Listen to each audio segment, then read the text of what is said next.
দেখে নারীদেরকে বিবাহ করবা। কয়টা গুণ? 4টা গুণ।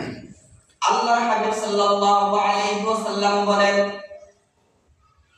তুনকাহুল মারআতু লিআরবাঈন, 4টা গুণ দেখে তোমরা স্ত্রীদেরকে নারীদেরকে বিবাহ করবা। 1 নাম্বার গুণ হলো ওয়ালি জামালিহা, সৌন্দর্য দেখে তোমরা বিয়ে করবা। 2 নাম্বার হলো ওয়ালি হাসাবিহা, এবং বংশধর দেখে, বংশধর মেয়ে দেখে তোমরা বিবাহ করবা। 3 নাম্বার হলো ওয়ালি মালিহা, 3 নাম্বার হলো তোমরা মালদার দেখে, ধন সম্পদ ওয়ালা দেখে বিবাহ করবা। 4 নাম্বার হলো লিদিনহা, অথবা দিনদার। আল্লাহর হাবিব সাল্লাল্লাহু আলাইহি ওয়াসাল্লাম বলেন, ফাসফার বিযাতিদ দ্বীন, তোমরা দিনদারিকে, দিনদার কন্যাকে দেখে তোমরা বিবাহ করবা। আর দিনদারিকে তোমরা প্রাধান্য দিবা। আর দিনদারিকে যদি তোমরা প্রাধান্য না দাও, আল্লাহর হাবিব সাল্লাল্লাহু আলাইহি ওয়াসাল্লাম বলেন, তোমাদের 2 হাতে কোনো বরকত হবে না, বরকত আসবে না। যতই ইনকাম করো, যতই কামাই করো, দিনদারিকে যদি প্রাধান্য না দাও, তাহলে কোনোদিন তোমার ঘরে বরকত, তুমি ধনী হওয়ার কোনো আশঙ্কা থাকবে না।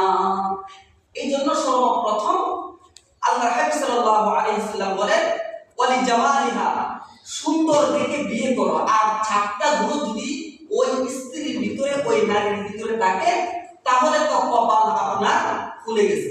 সুন্দর, ধনী, বংশধর এবং দিনদার, 4টা যদি আপনার গুণে মিলে যায়, তাহলে তো আপনার কপাল কি হয়েছে? খুলে গেছে।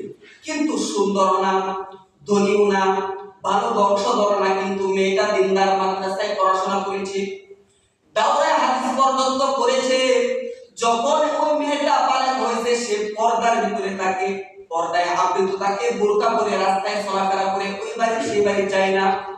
বড় হয়েছে কিন্তু আত্মীয়র বাড়িতে যায় না, ওইখানে সেইখানে বেড়াতে যায় না। মেয়েটা পর্দাশীল, সুন্দরীও না, ধনীও না, বংশধর না, গরিব মানুষের একটা মেয়ে, সে মাদ্রাসায় পড়ছে, কিন্তু তার ভিতরে দিনদারি আছে। আল্লাহর হাবিব সাল্লাল্লাহু আলাইহি ওয়াসাল্লাম বলেন, ওই মেয়েটাকে তুমি দিনদারিকে যদি প্রাধান্য দিয়ে তোমার ছেলের জন্য অথবা তোমার বিবির জন্য তুমি বিয়ে করতে পারো, ফাসফার বিযাতিদ দ্বীন, তুমি প্রাধান্য দিয়ে যদি তুমি বিয়ে করতে পারো, তাহলে তোমার 2 হাত আল্লাহ পাক রব্বুল আলামিন রহমত দ্বারা ভরপুর করে দিবেন। বলেন সুবহানাল্লাহ। এই জন্য দিনদারকে প্রাধান্য দিতে হবে। কিন্তু মেয়েটা দেখছো সুন্দর, বিভিন্ন ভাবে বিভিন্ন কাটিং এর পোশাক পরে সে ঘুরে বেড়ায়, হাটে যায়, বাজারে যায়, যেখানে সেখানে যায়, মাসে 3 দিন বাড়িতে থাকে, 6 দিন নানার বাড়ি, আর 4 দিন খালার বাড়ি, আর 3 দিন ফুফুর বাড়িতে। এরকম হয় কি হয় না?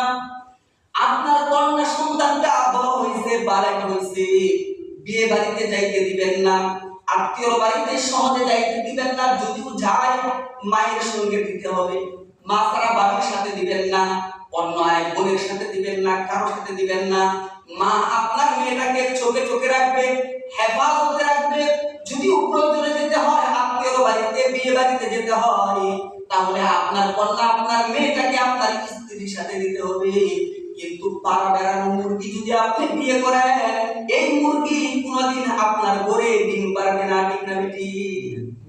এই জন্য দিনদারিকে প্রাধান্য দিতে হবে। মেয়েটা যেভাবে ইচ্ছা সেভাবে কি করে ঘোরাফেরা করে, যেভাবে ইচ্ছা সেইভাবে চলে, এমন মেয়েকে যদি বিয়ে করো, সুন্দরকে প্রাধান্য দাও, ধনীকে প্রাধান্য দাও, বংশকে প্রাধান্য দাও, তাহলে দিনদারিকে তুমি প্রাধান্য দাও নাই, সুন্দর দেখে সামলা দেখা, কিন্তু শান্তি কোনোদিন তোমার সংসারে আসবে না, শান্তি কোনোদিন হবে না।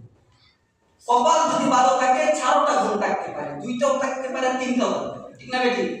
এই জন্য 1 নাম্বার হচ্ছে আপনার কাছে সন্তানের